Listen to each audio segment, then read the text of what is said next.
কি রে বাবান, এতগুলো দুধের প্যাকেট দিয়ে কি হবে আবার? ও বাবা তো রসগোল্লা বানাতে বলেছিল যাবার সময়। দেখেছো, আজ আবার রসগোল্লা বানাতে বলে গেছে। এই রসগোল্লা বানানো কি কম ঝামেলার বিষয়? যাক, বানাতে হবে যখন তাড়াতাড়ি বানিয়েই ফেলি। এই দেখো, তোমাদের সাথে কথা বলতে বলতে দুধটা ফুটেও গেছে। এবার ভিনিগার দিয়ে সুন্দরভাবে দুধটা ভালো করে কেটে নিলাম। এবার আরেকটি সুতির কাপড়ে ভালোভাবে এই ছানাটি নিয়ে 3-4 বার ভালোভাবে ধুয়ে নিয়েছি, যাতে ছানার সঙ্গে যে টক ভাবটা থাকে সেটা কেটে যায়। এই দেখো, এই নতুন প্রসেসে তোমরাও কিন্তু ছানার থেকে জল ঝরিয়ে নিতে পারো। তারপরে ছানাটি যখন একদম জল ঝরিয়ে গেছে, তারপর ওতে সামান্য একটু ময়দা আর একটু চিনি দিয়ে দিয়েছিলাম। চিনিটা গুঁড়ো করে দিয়েছিলাম, আর তার সঙ্গে দিয়েছিলাম একটু এলাচ। একসঙ্গে সবকটি গুঁড়ো হয়ে গেছে।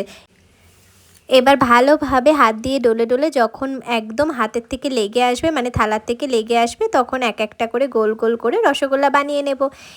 তারপর একটা কড়াইতে 500 গ্রাম চিনি আর হাফ লিটার জল দিয়ে একটা সাইডে ফুটিয়ে রেখে দিয়েছি। তারপর আরেকটি কড়াইতে 250 গ্রাম চিনি আর 2 লিটার জল দিয়ে রসগোল্লাগুলোকে সবগুলো ছেড়ে দিয়ে 40 মিনিট ধরে ফুটতে দিয়েছি।